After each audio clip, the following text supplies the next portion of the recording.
Well, hello, everybody. I have to tell you, I am so excited about this video, and I'm really pumped about it because it's actually very cheerful. And I'm going to tell you, before I actually tell you what the video is about, I'm going to tell you that if you watch the video to the end, it's all going to make so much sense, and I am going to tell you how you can truly blossom as a highly sensitive neurodivergent person. So I'm really excited about it. I do want to say before I get into this that I would really appreciate it if you'd comment, go to the community tab and tell me who you are. Share any information that you want to share, because my goal is to create a community of highly sensitive and especially highly sensitive neurodivergent thinkers. But if you're not highly sensitive and you're just interested, come along. As long as you're polite and kind and good to us highly sensitive people, you're welcome to join. But I'm really, really excited about this. So stay tuned.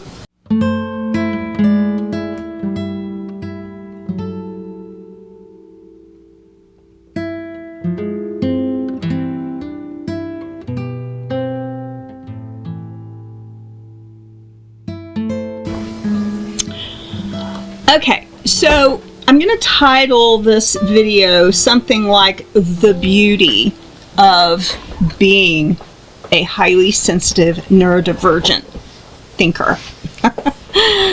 So before I go into this, I just want to tell this little story because, you know, my whole life, especially my young life, was made up of not fitting in, right? So I didn't fit in, really. I didn't fit in with my family. I didn't fit in school. I remember the horrors of going to church, and, you know, I was so connected to my mother's, like, she was just like, you know, she was my safe place, you know. I'm not quite sure why that was, but I had to cling to somebody, and she would usher me off into Sunday school class with all of these strangers, and I was just terrified. And you know, so all these these emotions and experiences that I had were just so painful. But then on the bright side of this, when we would go home and I'd go up to my room and my little closet, my little attic areas that I hid, I would start to celebrate myself and the uniqueness of my thoughts, and I would start to feel all of the emotions that I loved, that were my very best friends, even though I really had no friends. So while being a highly sensitive person can be very painful, it also is a beautiful thing. And as I have grown older, and especially now that I'm starting to really name it and claim it and understand it, I can't imagine being any other way. I mean, I know that there are, you know, everybody should celebrate themselves. And if you're a Vulcan, we're going to call you Mr. Spock. If you're a Vulcan and you enjoy and you are loving your life of knowledge without emotion, I'm celebrating that for you. So everybody has to celebrate themselves. But for me, even after I have suffered so much as a hypersensitive neurodivergent, if you cut that off, I would be so lost, because I love my sensitivity and I love my neurodivergent thinking because it makes me uniquely who I am. We're going to get into this, and I'm hopefully this is going to go, and it's going to be really cheerful, because my last couple of videos were not so cheerful because it was talking about a lot of the negatives, like, you know, like the dark side of being a neurodivergent, highly sensitive person. And but we're going to just highlight like 3 specific areas that, you know, will allow you to just blossom and bloom. So one of the areas that we excel in is connection and compassion. So this is going to involve, empathy, authenticity, compassion, ability to connect deeply with others. Now you'll say, oh, I can't connect deeply with others because I'm an introvert and I don't like to leave the house and I don't have any friends. But this is not where I'm going. You can connect with people in a unique way that don't even know you and you don't know them. Because fortunately or unfortunately, you will have this empathic sense of being able to read people. Now, I had somebody tell me one time when I was explaining how that when you go into Walmart or you go into the doctor's office and, you're sitting there with strangers, that you can just read them. You can tell, it's just like you get this empathic feeling. It's almost like an extra sense. This person's having trouble. They're having trouble in their marriage, or they're having trouble in their work, or they're very, very tired. And you just have these like intuitions about things. So you can connect with people deeply, and you become so hyper vigilant that if you walk into a room, say for instance you did choose to go to a party, you're gonna be like, it's going to be, this intuition's just going to be popping off all over the place. You can find the most troubled person in the room. You can find the kindest person in the room. You can find the person that's, shifty or, So you just, all of these, that's the reason we really don't like to go to places where there's like a lot of people. Because, you're just getting hit with all this empathy and all of this intuition, I want to say that at times you're forced into being authentic unless you're masking. And so if you're masking, or, and I talked about this in one of the last videos I did. So if you're masking and kind of trying to hide the fact that you're neurodivergent, you may not do this, but the intensity of our emotions kind of forces us to be authentic. So that is going to leak out at some point. If you've ever tried to not show your hypersensitivity and your neurodivergence, and it just never happens because they find you out, that's because it's really hard not to be authentic. I was explaining to this person how that I could read people. And how that, I'm not saying I'm right 100% of the time, but say for instance, I'm sitting in the car and I'm watching people go up and down the sidewalk.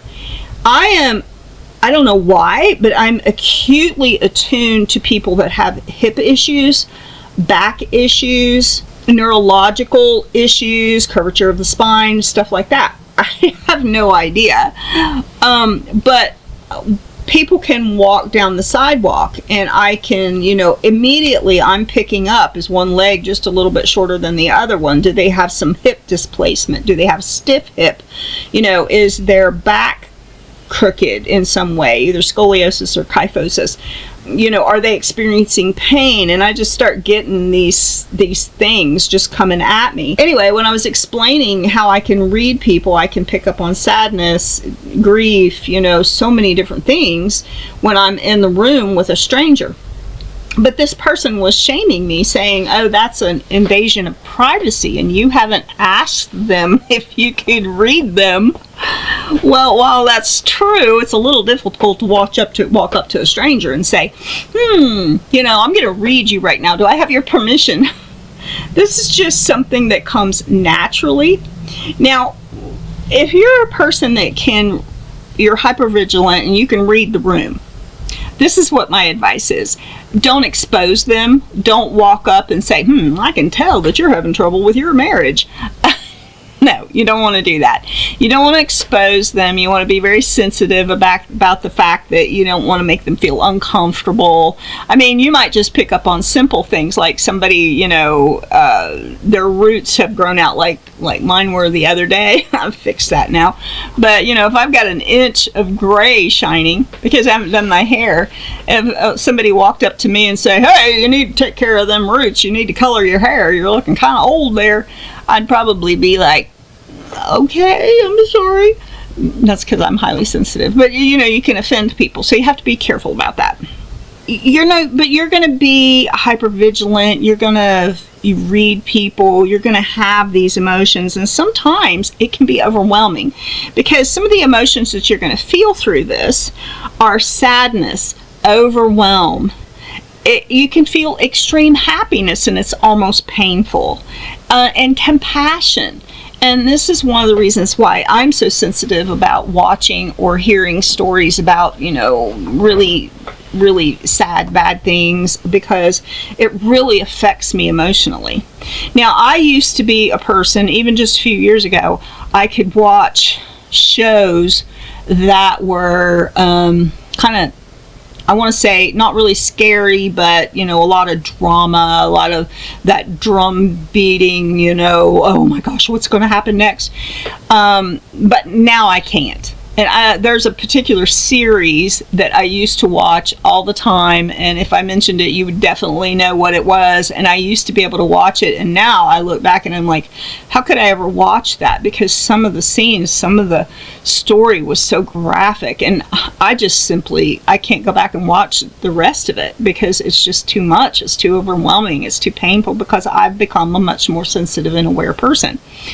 Before I move on, let me just say, during this sadness, overwhelm, extreme happiness, extreme compassion, your senses can be so hyped that it becomes painful. So you do have to moderate them and control them, and even sometimes distance yourself from even good emotions, because it can, extreme happiness can give you this excitement that causes your heart to beat, and then you might feel, nauseous at your stomach, or your blood pressure may go up, whatever. You have to protect yourself and all of your emotions when you're hypersensitive.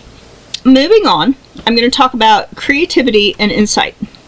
And this is going to affect your imagination, your intuition, and your unique perspectives of things. I have, and I'm using these stories of myself because, like I say, I'm my own science project, but I have a unique ability to look out of the box.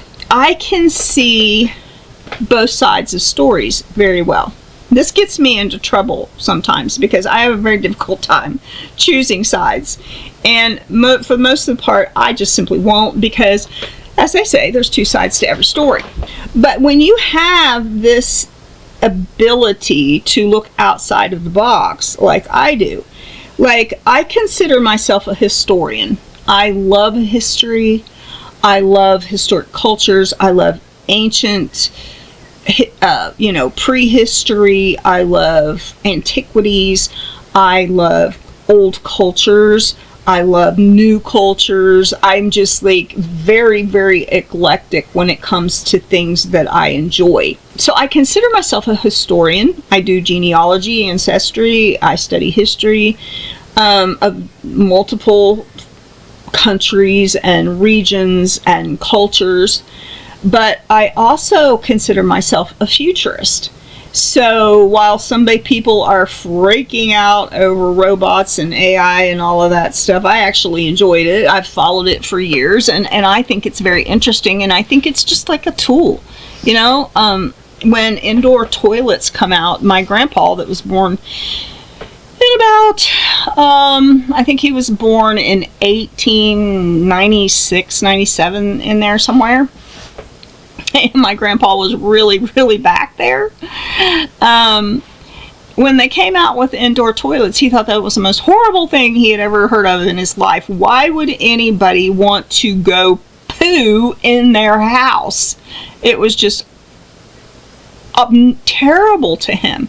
And for years, he wouldn't let his children, his grown children who wanted to be helpful, he wouldn't let them put a bathroom in the house. You had to go out to the outhouse and do that kind of thing outside.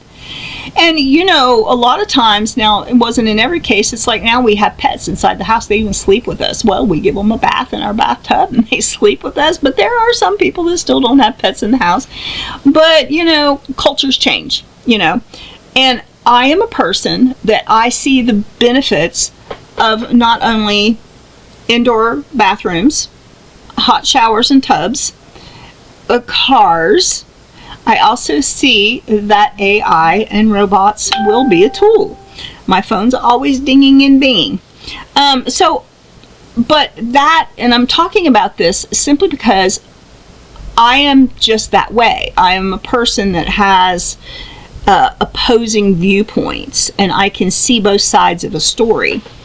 I can totally see where I am a warm, soft person, but I can also see where other people have seen me as objectionable, to say the least. I'm working on that, by the way. But, as a hypersensitive person, you're going to feel excitement. And you're, through this creativity and insight that's working in your imagination and your intuition and your unique perspective. This might make you an artist or an entertainer or even a science person, or, you're just like Elon Musk. He sees things other people don't see because of this. If you didn't know, he's considered autistic, so he just has these unique perspectives.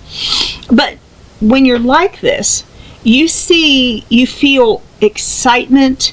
You can get validation from your achievements. You're going to get visceral. I can't say the word. You're going to get visceral pleasure from achieving things. And it's just like the story I told of seeing, I figured, somebody helped me with the origami papers that were just such brilliant colors. And as a kid, it just was like, it was euphoric, to see these colors. So you're going to have, if you're hypersensitive, one of the beautiful things about it is you're going to have this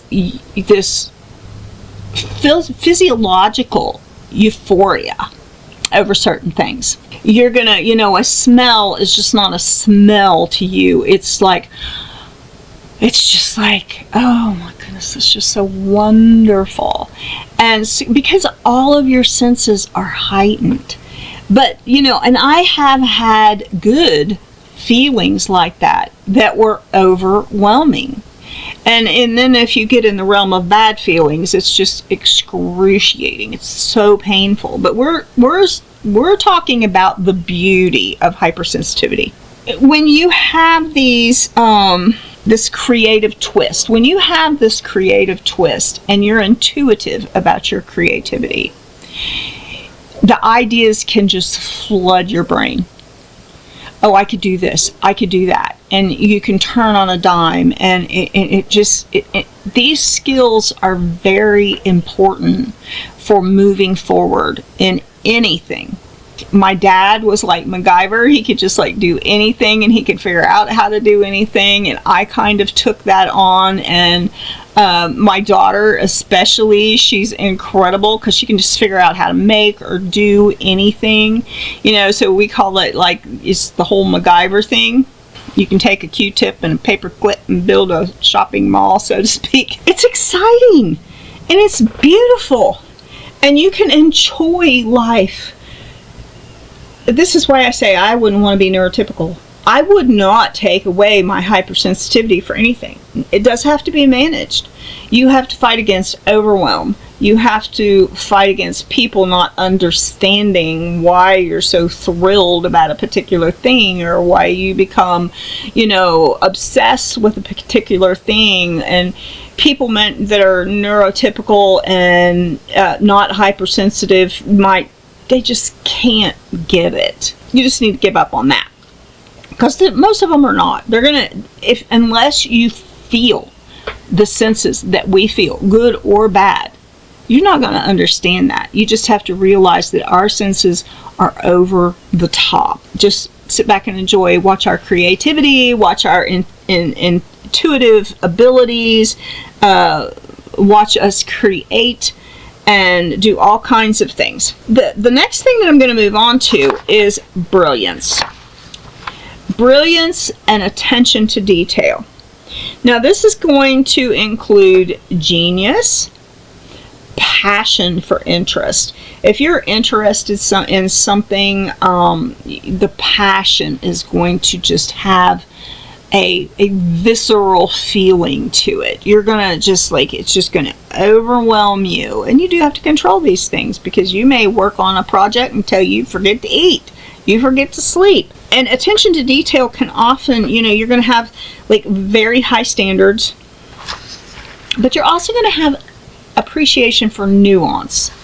And for me, what that means, I am an ambience person, right? And that includes all of the senses.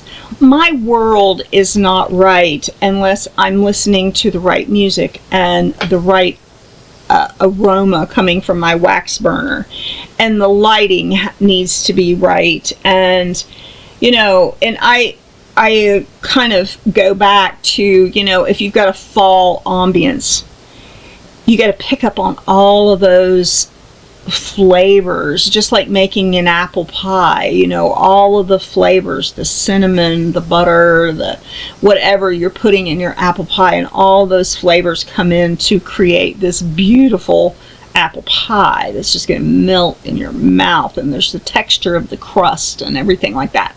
So just imagine that you're going to have a bonfire outside in the fall. So you're going to have a little bit of a cool breeze blowing. You might wrap up in a soft blanket that's going to, you're going to just have that texture, that soft texture. Hopefully it's one you like, because sometimes we have textures we don't like.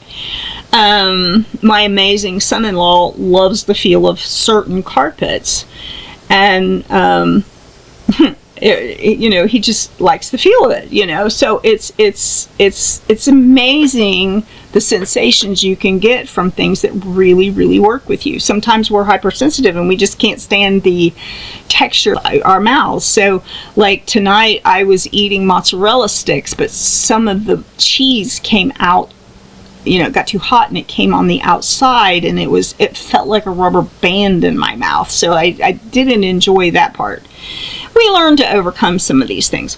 But you're out on this fall evening, and there's the light from the fire, and you've got the smell of roasting marshmallows and the taste of a hot dog, and you may be having hot chocolate, and there's just all of the sensory stuff going on. Maybe somebody's playing some music in the background, and all of these different senses bring you to an ambience. That leads to nostalgia. That leads to all sorts of amazing emotions. You might have a sense of satisfaction that's overwhelming. You might have a sense of fascination that's overwhelming. You'll have this wild focus that will allow you to just hone in on one particular thing. You may get chills. My favorite is nostalgia. And I actually wrote a book on navigating nostalgia, which very soon we are going to start pushing the sales of this book and advertising it. I haven't shared it up until now because I just didn't feel like it was the right time. But essentially the book is telling you all about nostalgia, what it can do for you, how it can direct your life, and how it feels, and the things that you can do to enrich your life by actually engaging with nostalgia. We'll try to share that going forward, and I keep talking about it and I haven't done it yet because we've had so many things to do. We're working on so many fronts.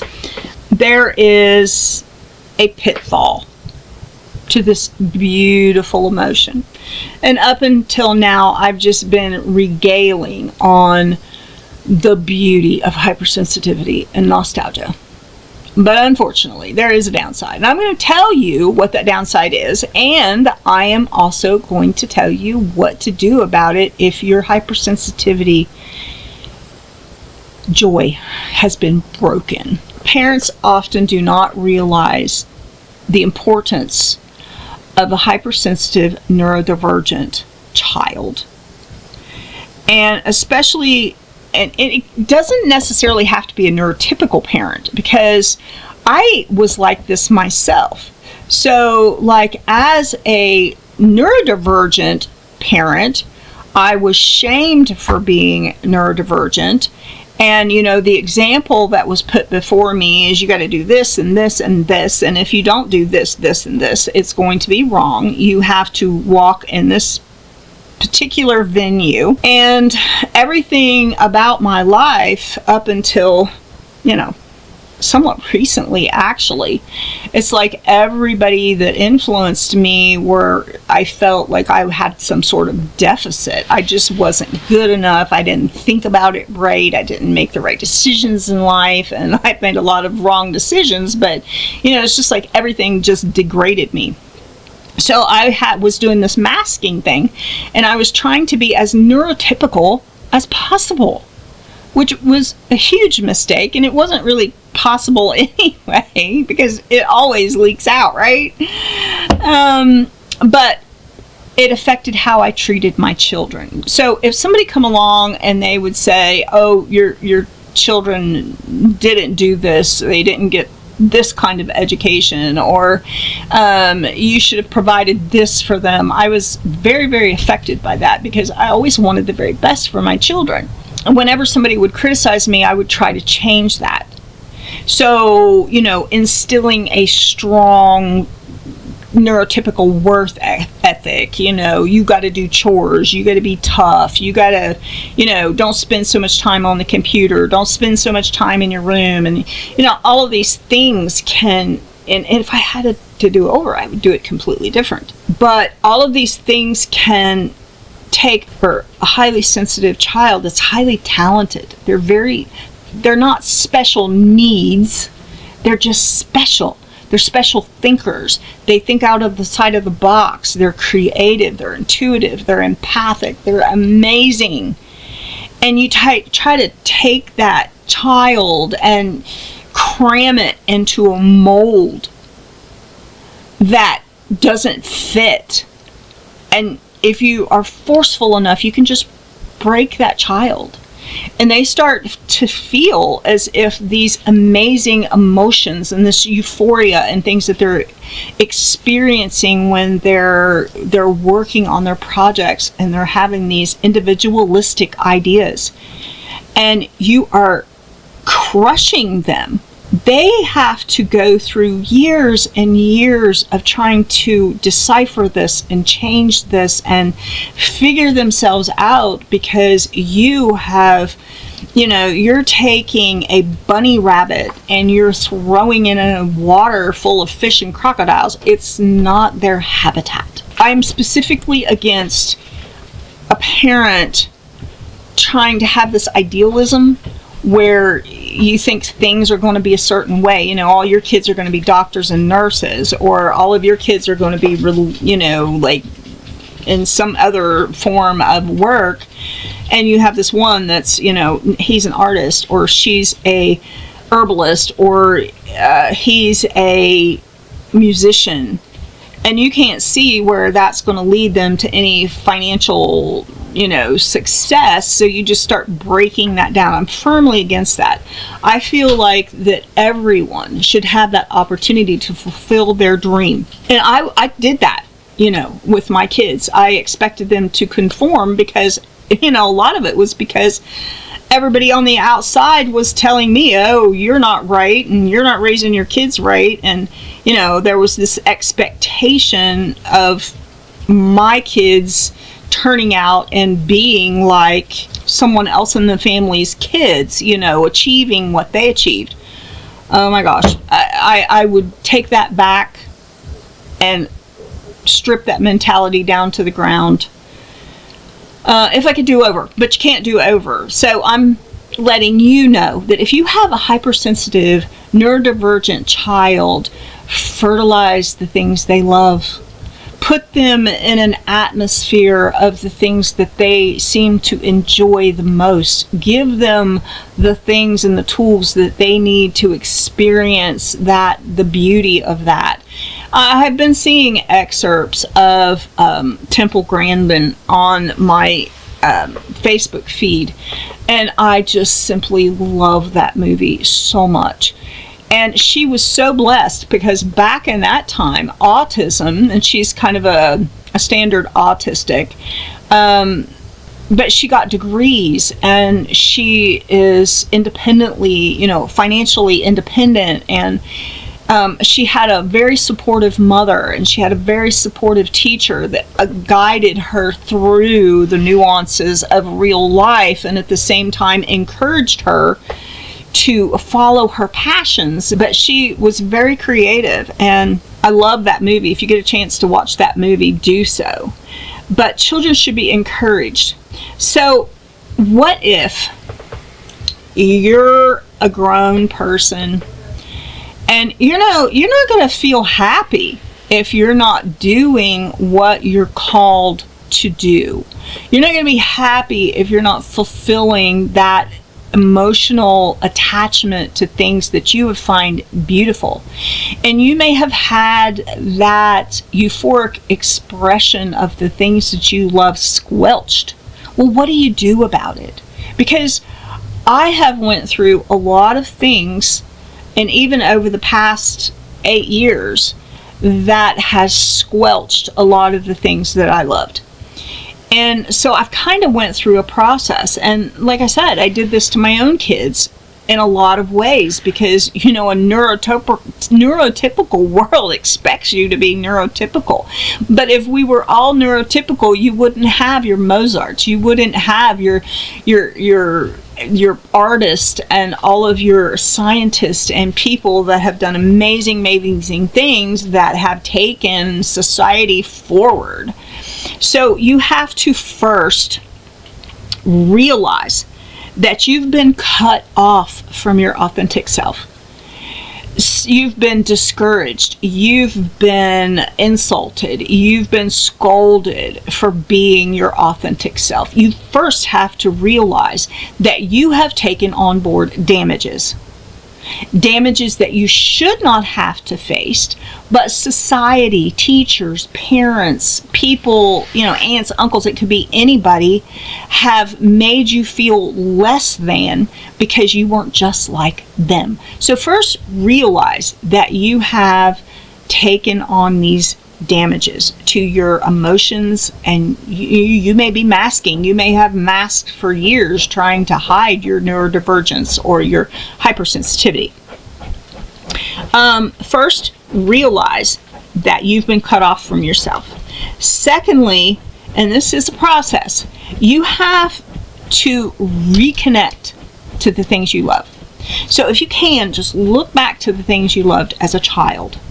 Look back at the things that, and try to think, I got into this hobby, and I say, for instance, I'm just going to use the example, you were drawing, and every piece of paper that you found, and it had you had a pencil that you were drawing, and maybe you were drawing in school when you were supposed to be studying or reading, and you wanted to draw at the table, you wanted to draw all the time because you were feeling that expression of euphoria when you were drawing. And then maybe you went to art class and the teacher saw your talent, and this actually happened to me. And she saw my talent, and she gave me a piece of charcoal, and I then learned to use charcoal, and it just went on and on. I do portraits now, and I'm not the greatest in the world, but I love to do portraits. And so, but you got shamed for that. or you got criticized for that, or you're spending too much time doing that. Even if you're a gamer, listen, people that are highly sensitive and neurodivergent, they will be gamers because it helps them with their emotions. You know, whether you're doing fantasy or whether you're doing some, you know, driving or whatever it is, whatever your quote game is, it often is helping you deal with your emotions. So don't criticize people. And, you know, yeah, they may have difficulty keeping social situations. They may have difficulty holding down a job, but that if they are truly following their true heart, they will find success. And I mean financial success as well, because they will figure it out as long as they're not being squelched. So, number one, realize you've been cut off from yourself. Number two, reconnect. Think about those things that you did as a kid that just made you so happy, and go back to that. Maybe you loved toys when you were a kid. I know Jamie, and I'm going to be showing a video of his room. You know, he likes little cars, you know, like Hot Wheels and stuff. And he still buys them, and I encourage him to buy them. And I encourage, you know, Joe likes stuffed animals. I encourage him. You know, we lost a lot of things when we were homeless. I'm going to start buying him little snakes and rubber lizards and stuff like that, because I want them, as I am, to reconnect with things that they love. So, and this is, the joy may be a while in coming. But if you love things like Joseph loves dinosaurs, and I have not yet started replacing his dinosaurs that we lost. He had a little warthog when he was a little tiny kid, and I can't wait, because as soon as I can find one, a little tiny kid, he had a warthog, and he would dump out totes full of toys, and then he would come to me wanting his little warthog, and I would have to go through all of these little piles and mounds of these little tiny farm animals and stuff to find his warthog. Well, that's gone now because it got lost. But I'm going to find him a warthog, because what we're doing is we're reconnecting with what we love. And then when we buy our forever home, we intend to have a toy room, because I love baby dolls. Not everybody loves baby dolls, but I love baby dolls. And Jamie likes his cars. And I plan to have a toy room for us so that we can reconnect with the things that gave us joy. Because you have to reconnect to your joy that you lost, that was stolen from you, probably from ignorance. People don't do this because they want to hurt you. They just have some kind of old prehistoric, you know, idealism that forces them to do so. So reconnect and keep reconnecting until you start feeling that joy, that intense, emotional, visceral love that you once had. But you have to work at it. You have to keep subjecting yourselves, looking at the books, reading the material, immersing yourself in whatever it is that you lost. And then be patient. You got to be patient with yourself, because regaining these feelings are actually and I wish I had something that I could share on here, but there is a video and it's showing how neurons in your brain reconnect, right? So if there's a break, if someone shames you for having something you love, this neuron breaks, right? And it's an emotional breakdown of things that you once enjoyed. And, you know, these neurons are floating around, not connecting. And like I said, I've seen a video of this actually happening. But if you keep going back to that thing you loved, singing, gardening, quilting, maybe you're a person that just loves to feel fabric. I love to feel fabric. I'm addicted to paper. I love paper. To me, you get a blank sheet of paper with lines on it. The possibilities are endless. So you've got these neurons and they're floating around, but the more you reconnect, the more you go back to that thing, the closer they're going to get, and they're going to grow, and finally they're going to connect, and you're going to start feeling that feeling again. And don't necessarily blame the people that shamed you. Don't hold grudges against the people that broke this off. Maybe they should have known better in a perfect world, but let's realize that society is broken, and society has broken all of us, and maybe eventually we'll go back to, the beauty of simplicity. I hope for that. But anyway, so I'm going to go over this again. First, realize that you've been cut off from yourself. Reconnect and keep reconnecting until those brain neurons, you may not feel anything at first, but till those brain neurons reconnect. Be patient with yourself, because these brain neurons that happened naturally now are going to kind of have to be forced. But they're precious. They're precious, and they connect you to your authentic self. You keep fighting to be your authentic self. If you keep fighting to love yourself and reconnect, you will start healing. The healing has come to me in bits and pieces and bits and pieces, until now I'm like Humpty Dumpty that fell off the wall, that got broken all to pieces. And I've formed the egg.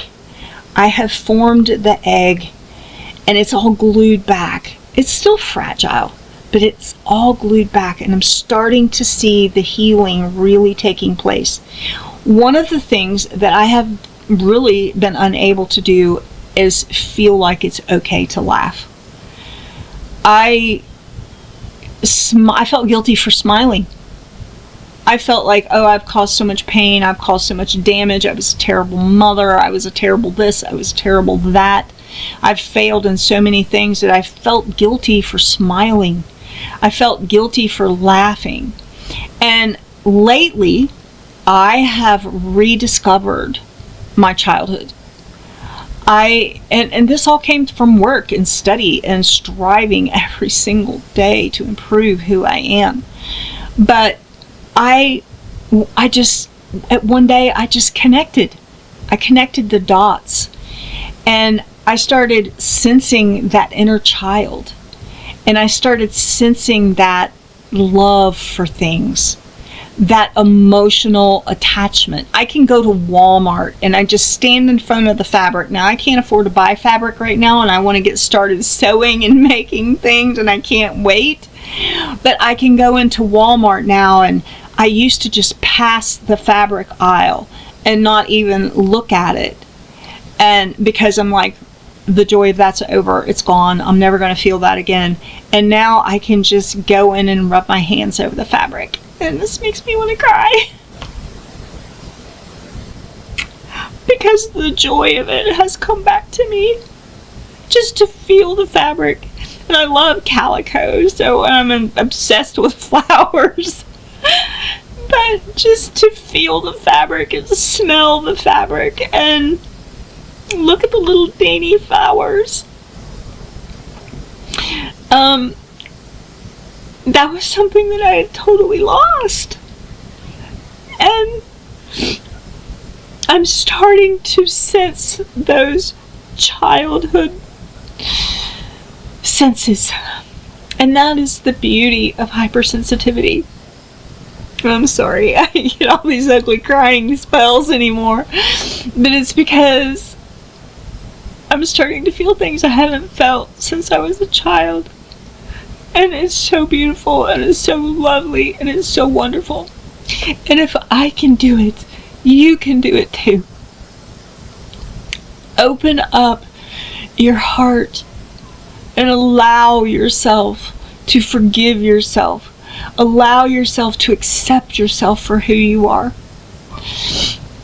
I feel like I need to put a warning on the beginning of all these videos. Watch out for ugly tears at the end. But I just want you to know that if you experienced nostalgia as a child, if you experienced intense love, intense emotions of euphoria and beauty.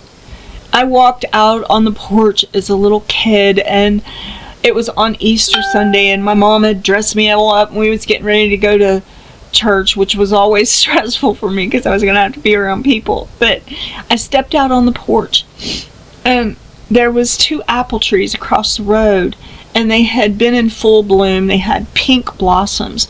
And as I walked out on the porch, a warm breeze blew that direction, and literally it looked like millions of pink apple blossoms just blew across the road and just covered the road in those pink blossoms, the little leaves. And it's never left my mind, but the joy left my heart. Well, it's back. And I wouldn't, if you try to mask yourself and you try to hide the fact that you're hypersensitive and that you're neurodivergent and that you're different, you think different, celebrate that. You start to celebrate that, and you rebuild those neurons of beauty and warmth and love.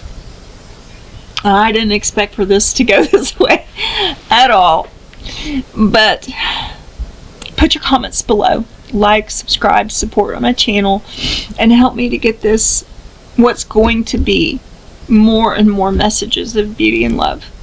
Because I want to share some of the things I'm doing. I want to know what you're doing. And